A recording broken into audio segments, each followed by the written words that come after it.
രാഹുൽ മാങ്കൂട്ടത്തിനെതിരായ ബലാത്സംഗ കേസിൽ സ്പീക്കർക്ക് റിപ്പോർട്ട് നൽകി SIT. രാഹുലിനെ അറസ്റ്റ് ചെയ്ത വിവരം സ്പീക്കറെ രേഖാമൂലം അറിയിച്ചു. രാഹുലിനെ അയോഗ്യനാക്കുന്നതിൽ നിയമോപദേശം തേടുമെന്ന് സ്പീക്കർ എൻ ഷംസീർ കഴിഞ്ഞ ദിവസം വ്യക്തമാക്കിയിരുന്നു. അതിനിടെ സൈക്കോ കോഴിയെ രക്ഷിക്കാൻ പോലീസിന്റെ ഒത്താശയാണ് നടക്കുന്നതെന്ന് മുൻ DGP TP സെൻകുമാറും ആരോപിച്ചു. വിവരങ്ങളുമായി ദിസ്ന സുരേഷ് ചേരുകയാണ്. ദിസ്ന, ഈ വിഷയത്തിൽ ഏറ്റവും ഒടുവിൽ കേരളം ഇന്ന് 1 മണിക്കൂർ മുമ്പ് കണ്ടത് മുൻ DGP ശ്രീ TP സെൻകുമാർ സാറിന്റെ ഒരു ഫേസ്ബുക്ക് പോസ്റ്റാണ്. അതിൽ കൃത്യമായ തരം നിയമവശങ്ങളൊക്കെ എഴുതിയിട്ടുണ്ട്.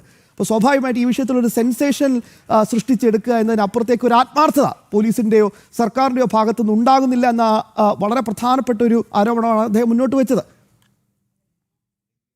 ശ്യാംബാബു സൂചിപ്പിച്ചതുപോലെ തന്നെയാണ് എടുത്തു പറയേണ്ടത്. ഈ തെരഞ്ഞെടുപ്പൊക്കെ എടുക്കുന്ന സമയത്ത് ഇത്ര വിഷയത്തിൽ ഊന്നിക്കൊണ്ട് സെൻകുമാർ സൂചിപ്പിച്ചതുപോലെ തന്നെ ആ വിഷയത്തെ മുൻനിർത്തിയുള്ള ചർച്ചയും അത് കടക്കുന്നതല്ലാതെ മറ്റൊരു രീതിയിലേക്കും നിലപാടെടുക്കുന്നില്ല എന്ന് തന്നെയാണ് വളരെ വ്യക്തമായി പറയേണ്ടത്. എന്തായാലും AN ഷംസീറിനെ നിയമപരമായി അറിയിച്ചിരിക്കുകയാണ് SIT എന്നത്. സ്പീക്കറിനെ അറിയിച്ചിരിക്കുന്നു. രേഖാമൂലം ഇത്തരത്തിൽ അറസ്റ്റ് രേഖപ്പെടുത്തിയിട്ടുണ്ട് എന്ന കാര്യം അറിയിച്ചിട്ടുണ്ട് എന്നത് തന്നെയാണ് നമുക്ക് നിലവിൽ മനസ്സിലാക്കാൻ സാധിക്കുന്നത്. കഴിഞ്ഞ ദിവസം സ്പീക്കറുടെ ഒരു പ്രതികരണം ഉണ്ടായിരുന്നു. ഈ സംഭവവുമായി ബന്ധപ്പെട്ട എത്തിക്സ് കമ്മിറ്റിക്ക് ഈ സംഭവം വിട്ടു നൽകിയിട്ടുണ്ട് എന്നൊരു കാര്യമാണ് പറഞ്ഞിരിക്കുന്നത്. ആ റിപ്പോർട്ട് പിന്നീട് സഭയിലേക്ക് അയക്കുകയും പിന്നീട് തീരുമാനിക്കുകയുമാണ് ഈ രാഹുൽ മാങ്കൂട്ടത്തിന്റെ കാര്യത്തിൽ ഈ MLA സ്ഥാനത്ത് തുടരണമോ എന്ന കാര്യം തീരുമാനിക്കുകയാണ് ചെയ്യുന്നത് എന്നുൾപ്പെടെയുള്ള കാര്യങ്ങളാണ് സ്പീക്കർ വ്യക്തമാക്കിയിട്ടുള്ളത്. എന്തായാലും സ്പീക്കറിനെ ഇപ്പോൾ SIT രേഖാമൂലം അറിയിച്ചിരിക്കുകയാണ്. ഇത്തരത്തിൽ അറസ്റ്റ് ഉൾപ്പെടെയുള്ള നടപടിയിലേക്ക് കടന്നിട്ടുണ്ട് എന്നുള്ള ഒരു കാര്യം രേഖാമൂലം SIT സ്പീക്കറെ അറിയിച്ചു എന്ന് തന്നെയാണ് നമുക്ക് മനസ്സിലാക്കാൻ സാധിക്കുന്നത്. എന്തായാലും ഈ എത്തിക്സ് കമ്മിറ്റിയുടെ റിപ്പോർട്ട് അനുസരിച്ചായിരിക്കും ഈ MLA സ്ഥാനവുമായി ബന്ധപ്പെട്ടുള്ള കാര്യങ്ങൾ എന്ന് തന്നെയാണ് നിലവിൽ നമുക്ക് മനസ്സിലാക്കാൻ സാധിക്കുന്നത്. ശ്യാംബാബു, അതിനിടയിലാണ് ഇത്തരത്തിൽ TP സെൻകുമാറിന്റെ ഫേസ്ബുക്ക് പോസ്റ്റും ഇപ്പോൾ പുറത്തു വന്നിരിക്കുന്നത്. എന്തായാലും നമുക്ക് മനസ്സിലാക്കാൻ സാധിക്കുന്നതനുസരിച്ച് നിരവധി പരാതികൾ ഉയർന്നു. ഇത്തരം ഒരേ സ്വഭാവത്തിലുള്ള പരാതി, അതായത് കൃത്യമായി പറഞ്ഞാൽ വലിയ രീതിയിൽ പറഞ്ഞാൽ ആ 3 പരാതികളിലും സമാനമായ രീതിയിലുള്ള കാര്യങ്ങളാണ് ഈ പരാതിക്കാർ മുന്നോട്ട് വയ്ക്കുന്നത് എന്ന് തന്നെയാണ്. അതിൽ 3ാമത്തെ പരാതിയിൽ സാമ്പത്തികമായും ആ പരാതിക്കാരിയെ ചൂഷണം ചെയ്തിട്ടുണ്ട് ഒരു MLA അല്ലെങ്കിൽ ഒരു ജനപ്രതിനിധി എന്നത് തന്നെയാണ് നമുക്ക് മനസ്സിലാക്കാൻ സാധിക്കുന്നത്. എന്തായാലും കോൺഗ്രസ് നേതൃത്വമൊക്കെ വലിയ രീതിയിൽ ഈ വിഷയത്തിൽ മൗനം പാലിക്കുന്ന ഒരു നിലപാട് സ്വീകരിക്കുകയാണ്. എന്തായാലും VD സതീശനും ഇപ്പോൾ നമുക്കൊപ്പം മുൻ പോലീസ് മേധാവി ശ്രീ TP സെൻകുമാർ സാർ തത്സമയം ചേരുന്നുണ്ട്. ശ്രീ TP സെൻകുമാർ, ഇതിൽ അങ്ങ് പങ്കുവെച്ച ഫേസ്ബുക്ക് പോസ്റ്റ് പ്രകാരം ഒരു ആസൂത്രിതമായ ഒരു ഇടപെടൽ പോലീസിന്റെയോ സർക്കാരിന്റെയോ ഭാഗത്ത് നിന്ന് ഇയാളെ രക്ഷിക്കാൻ വേണ്ടി ഉണ്ടാകുന്നു എന്ന് സ്വാഭാവികമായി സംശയിക്കേണ്ടി വരുമോ? എനിക്ക് തോന്നുന്നു വിവരക്കേടാണെന്ന് തോന്നുന്നു. കാരണം മോളിന് ആരോ പറഞ്ഞു അത് ചെയ്യുന്നു, പക്ഷെ ചെയ്യുമ്പോൾ പ്രോപ്പറായിട്ട് ചെയ്യണ്ടേ? ഒരു സൈക്കിക് കേസാണെന്ന് നമുക്ക് ഈ പരാതികളെല്ലാം വായിച്ചാൽ നമുക്ക് മനസ്സിലാക്കുക ഇയാളൊരു സൈക്കിക് കേസാണ്, നോർമൽ അല്ല, അബ്നോർമലാണ് എന്നാണ് നമുക്ക് മനസ്സിലാക്കുക. അതാണ് സൈക്കിക് ആയിട്ടുള്ള പ്രവർത്തനങ്ങളെല്ലാം നടത്തുന്നത്. മാത്രമല്ല അത്ര ഒരു സീരിയസ് കില്ലർ എന്നൊക്കെ പറഞ്ഞ പോലെ സീരിയലായിട്ട് ഇയാൾ ഇത് ചെയ്തു വരുന്നു.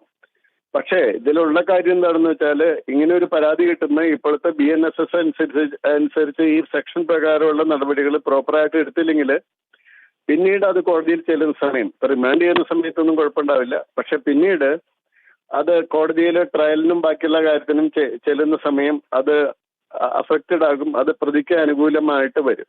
അതുകൊണ്ടാണ് ഞാനത് എനിക്ക് ഒരാള് കുറച്ച് കാര്യം ചൂണ്ടിക്കാണിച്ചപ്പോൾ അത് വിശദീകരിച്ച് ഞാനത് ഫേസ്ബുക്ക് പോസ്റ്റ് ഇട്ടത്.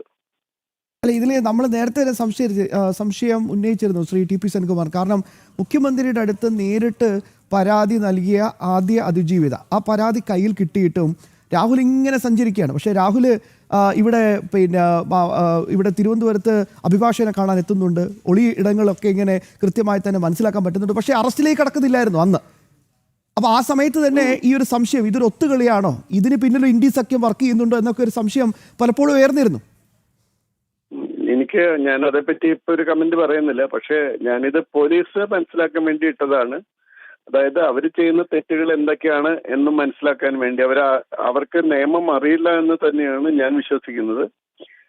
ഇന്ന കാര്യങ്ങളാണ് BNSS അനുസരിച്ച് അതിൽ മാൻഡേറ്ററി ആയിട്ടുള്ളത്, അതനുസരിച്ചല്ല പോകുന്നത് എന്ന് അവർക്ക് കാണാനായിട്ട് കൊടുത്തതാണ് ഞാനത് ഫേസ്ബുക്കിൽ അങ്ങനെ ഇട്ടത്. അപ്പൊ അത് തീർച്ചയായിട്ടും ഒരു സൈക്കിക് കേസായിട്ടുള്ള ഒരാളെ ഡീൽ ചെയ്യുന്ന സമയത്ത് ഇത്തരം കാര്യങ്ങൾ അതിലിടുന്നില്ലെങ്കിൽ പിന്നീട് കേസിന്റെ ട്രയലൊക്കെ വരുന്ന സമയത്ത് അത് അദ്ദേഹത്തിന് ഫേവറബിൾ ആയിട്ട് വരും. അത് പൊളിറ്റിക്കലായിട്ടുള്ള ആവശ്യം ആളെ മറ്റു കാര്യങ്ങള് ശബരിമല ഒതുക്കാൻ വേണ്ടി ഒരു പദ്ധതി ഉണ്ടാക്കിയിട്ട് അതിന് കൊടുക്കുക. പക്ഷെ അത് ചെയ്യുന്ന സമയത്ത് ലീഗലായിട്ട് ചെയ്യണ്ടേ? അതാണ് ഞാൻ ചൂണ്ടിക്കാണിച്ചത്. തീർച്ചയായും എന്തായാലും അങ്ങയുടെ ഈ ഫേസ്ബുക്ക് പോസ്റ്റ് കൂടുതൽ ചർച്ചകളിലേക്ക് കടക്കുകയാണ്. വളരെ നന്ദി Shri T P Senkumar sir, ഞങ്ങളോടൊപ്പം തത്സമയം ചേർന്നതിന് വീണ്ടും ദിസ്നയിലേക്ക് പോവുകയാണ്. ദിസ്ന, വളരെ പ്രധാനപ്പെട്ട ഒരു പോയിന്റാണ് അദ്ദേഹം ചൂണ്ടിക്കാണിച്ചത്.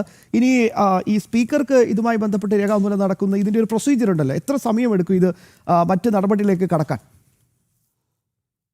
ബാബു സൂചിപ്പിച്ചതുപോലെ തന്നെ നിലവിലുള്ള വിഷയങ്ങളിൽ നിന്ന് വ്യതിചലിക്കുവാൻ അല്ലെങ്കിൽ അവിടെ നിന്നും ജനശ്രദ്ധ തിരിക്കുവാൻ വേണ്ടിയുള്ള ഒരു ശ്രമം തന്നെയാണ് ഈ രാഹുലിനെ മുൻനിർത്തി ചെയ്യുന്നത് എന്നുൾപ്പെടെയുള്ള വലിയ രീതിയിലുള്ള അഭിപ്രായങ്ങൾ അല്ലെങ്കിൽ അത്തരത്തിലുള്ള കാര്യങ്ങളൊക്കെ ഉയർന്നു വരുന്ന ഒരു സാഹചര്യത്തിലാണ് ഈ SIT ഇപ്പോൾ സ്പീക്കർക്ക് രേഖാമൂലം അറിയിച്ചിരിക്കുന്നത്. അറസ്റ്റ് ചെയ്തിട്ടുണ്ട് എന്നുൾപ്പെടെയുള്ള കാര്യങ്ങൾ രേഖാമൂലം അറിയിച്ചിരിക്കുന്നത് എന്ന് തന്നെയാണ് നമുക്ക് മനസ്സിലാക്കാൻ സാധിക്കുന്നത്.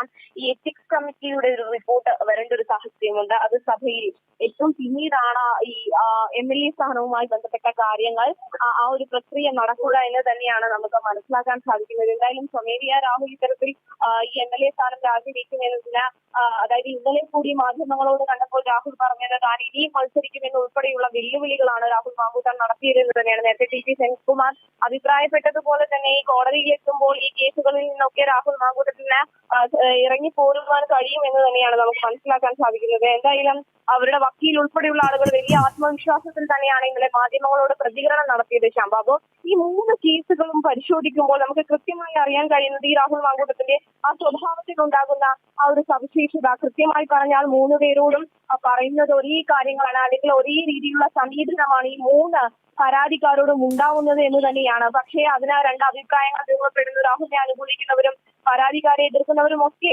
ഉയർന്നു വരുന്ന ഒരു സാഹചര്യം അല്ലെങ്കിൽ രാഷ്ട്രീയപരമായി തകർക്കാൻ ശ്രമിക്കുന്നു തുടങ്ങിയ കാര്യങ്ങളൊക്കെ തന്നെ പറഞ്ഞുകൊണ്ട് ഈ പരാതികളിലൊക്കെ തന്നെയും വലിയ രീതിയിൽ അതായത് ആദ്യഘട്ടത്തിൽ വന്ന പരാതിയിൽ തന്നെ മുതിർന്ന കോൺഗ്രസ് നേതാക്കൾ പറഞ്ഞു വയ്ക്കുന്നത് എന്തെന്ന് വെച്ചാൽ ശാംബാബു ഇങ്ങനെയാണ്. അതായത് ഇത്ര കാലതാമസം ഉണ്ടായി, എന്തുകൊണ്ടാണ് ഈ പരാതിക്കാർ ഇത്ര കാലതാമസം എടുത്ത പരാതിയുമായി രംഗത്ത് വരുന്നത്? അത് രാഷ്ട്രീയപരമായ ഒരു അജണ്ടയാണ്. അത്തരത്തിൽ രാഷ്ട്രീയവൽക്കരിക്കാനുള്ള ഒരു ശ്രമമാണ് ഈ പരാതിയുമായി ബന്ധപ്പെട്ട് നടക്കുന്നത് എന്ന് തന്നെയാണ്. എന്തായാലും ഇനി ഈ നടപടിക്രമങ്ങളിലേക്ക് കടക്കുമെന്ന് തന്നെയാണ് വളരെ കൃത്യമാണ്. ഇനി നടപടിക്രമങ്ങളിലേക്കാണ് കടക്കുന്നത്. പ്രിയപ്പെട്ട പ്രേക്ഷകരെ, സ്പീക്കർക്ക് പരാതി കിട്ടിയാൽ അത് സ്വാഭാവികമായിട്ടും നിയമസഭയുടെ പ്രിവിലേജ് ആൻഡ് എത്തിക്സ് കമ്മിറ്റിക്കാണ് കൈമാറുക. പ്രിവിലേജ് ആൻഡ് എത്തിക്സ് കമ്മിറ്റി യോഗം കൂടിയിട്ടാണ് ഈ വിഷയത്തിലൊരു തീരുമാനമെടുത്ത് അത് ശുപാർശയായി സഭയുടെ നാഥനായ സ്പീക്കർക്ക് തിരിച്ചു നൽകും. ഇതാണ്.